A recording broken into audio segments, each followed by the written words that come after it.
ابراہ کی فوج تباہ ہونے کے بعد مکہ کی اہمیت بہار میں بڑھ گئی اور اسی سال 570 عیسوی میں ایک اور واقعہ پیش آیا۔ وہ رات عام راتوں جیسی نہیں تھی۔ ایران کی 1000 سال سے چلتے رہنے والی آگ فائر ٹیمپل اچانک بجھ گیا، حالانکہ ایسا کبھی نہیں ہوا تھا۔ ایران کے دارالحکومت بندرگاہ میں کسریٰ کے محل کے 14 عظیم الشان برج یعنی پلرز گر گئے۔ خانہ کعبہ میں موجود وہ بت جن کی لوگ عبادت کرتے تھے وہ منہ کے بل گر پڑے۔ یہ نشانیاں تھی کہ ایک ایسی ہستی زمین پر تشریف لا چکی ہے جو باطل کے نظام کو ہلا کر رکھ دے گی۔ اس رات آمنہ بنت وہاب کے ہاں ایک بچہ پیدا ہوا اور انہوں نے دیکھا کہ اس بچے کے اندر سے ایک نور نکل رہا ہے جو سیریا یعنی شام کی گلیوں تک جا پہنچا۔ جب یہ خبر قریش میں پھیلی تو حضرت عبدالمطلب خوشی سے بھر گئے اور وہ بھاگ کر خانہ کعبہ گئے اور شکرانے کے طور پر دعا کی۔ جب لوگوں نے پوچھا کہ عبدالمطلب آپ نے اپنے پوتے کا کیا نام رکھا ہے تو حضرت عبدالمطلب نے بولا محمد۔ نبی کریم صلی اللہ علیہ وسلم پیدائشی یتیم تھے کیونکہ ان کے والد حضرت عبداللہ آپ صلی اللہ علیہ وسلم کی ولادت سے پہلے ہی انتقال کر گئے تھے۔ مکہ کے قبیلوں میں رواج تھا کہ جب بچہ پیدا ہوتا تو اسے پرورش کے لیے صحرا میں بھیجتے تھے تاکہ وہ پیور عربی سیکھے اور مضبوط بنے۔ کیونکہ نبی کریم صلی اللہ علیہ وسلم یتیم تھے، اسی لیے جب دودھ پلانے والی خواتین آئیں تو کسی نے بھی نبی کریم صلی اللہ علیہ وسلم کو لینے کی حامی نہیں بھری۔ And the reason is simple، اس میں کوئی مالی فائدہ نہیں تھا۔ مگر حضرت حلیمہ سعدیہ رضی اللہ عنہا نے نبی کریم صلی اللہ علیہ وسلم کو برکت کی نیت سے گود لے لیا۔ تو پھر ہونا کیا تھا؟ برکتیں۔ ان کی سواری جو کمزور تھی وہ اچانک تیز اور طاقتور ہو گئی۔ ان کے مویشیوں کے دودھ میں بے پناہ اضافہ ہو گیا، اور جبکہ گاؤں والوں کے جانوروں میں تو ایسا کچھ بھی نہیں تھا۔ ان کی زندگی میں اتنی خوشحالی آ گئی کہ وہ خود حیران ہو گئے کہ آخرکار یہ ہو کیا رہا ہے، اور اسی طرح محمد صلی اللہ علیہ وسلم کی پرورش ہوتی رہی۔ نبی کریم صلی اللہ علیہ وسلم کے بچپن کی معجزات میں سے ایک واقعہ شق صدر ہے۔ جب نبی کریم صلی اللہ علیہ وسلم 4 سال کے ہوئے تو حضرت جبرائیل علیہ السلام نے آ کر آپ صلی اللہ علیہ وسلم کا سینہ مبارک چاک کیا اور دل کو زمزم سے دھویا اور شیطان کا حصہ نکال دیا۔ اس واقعے کے بعد حضرت حلیمہ سعدیہ رضی اللہ عنہا نبی کریم صلی اللہ علیہ وسلم کو فوراً مکہ واپس لے آئی۔ اس کے بعد آپ صلی اللہ علیہ وسلم اپنے والدہ کے پاس رہنے لگے۔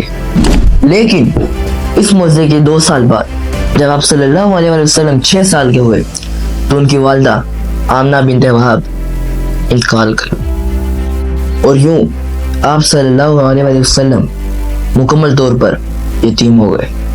پھر دادا عبدالمطلب نے آپ صلی اللہ علیہ وسلم کی پرورش کی، لیکن 2 سال بعد وہ بھی وفات پا گئے۔ اس کے بعد چاچا ابو طالب نے آپ صلی اللہ علیہ وسلم کی پرورش کی اور ان کی ہمیشہ حفاظت کی۔ جب آپ صلی اللہ علیہ وسلم 12 سال کے ہوئے تو اپنے چاچا ابو طالب کے ساتھ شام یعنی سیریا میں تجارتی سفر کے لیے نکلے، تو راستے میں انہیں بحیرہ رہب یعنی یہودیوں کو کوئی پادری انہیں ملا۔ اس نے کہا یہ بچہ کوئی عام بچہ نہیں ہے، اس میں کچھ تو خاص ہے۔ محمد صلی اللہ علیہ وسلم کی ایمانداری اور سچائی کی وجہ سے اللہ تعالیٰ نے انہیں ایک بہترین تاجر بنا دیا، جس کا ایک واقعہ یہ بھی ہے کہ ایک دن آپ صلی اللہ علیہ وسلم سے ایک شخص نے اونٹ خریدنے کا وعدہ کیا اور کہا میں تھوڑی دیر بعد آ کے خرید لیتا ہوں، مگر وہ بھول گیا اور آپ صلی اللہ علیہ وسلم ادھر ہی کھڑے رہے۔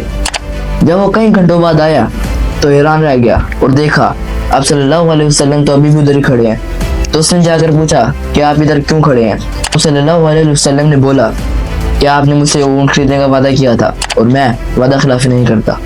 یہ سن کر وہ حیران رہ گیا اور کہا واقعی آپ جیسا ایماندار اور سچا انسان میں نے آج تک نہیں دیکھا۔ آپ صلی اللہ علیہ وسلم کی انہی عادات کی وجہ سے لوگوں نے آپ صلی اللہ علیہ وسلم کو صادق اور امین کا لقب دیا۔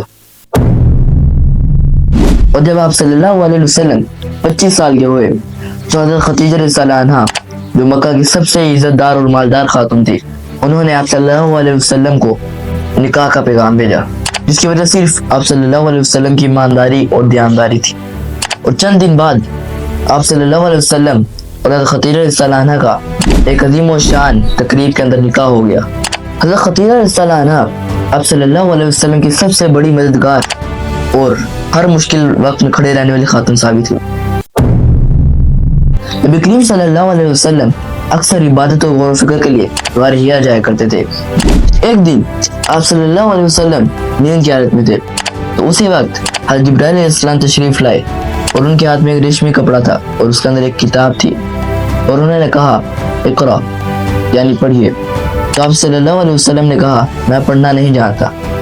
اور دوسری بار حضرت جبرائیل علیہ السلام نے آپ صلی اللہ علیہ وسلم کو سینے سے بھیجا یعنی دبایا کہ آپ صلی اللہ علیہ وسلم فرماتے ہیں کہ مجھے موت کا گمان ہوا۔ اور پھر حضرت جبرائیل علیہ السلام نے چھوڑا تو کہا پڑھیے جو میں پڑھتا ہوں۔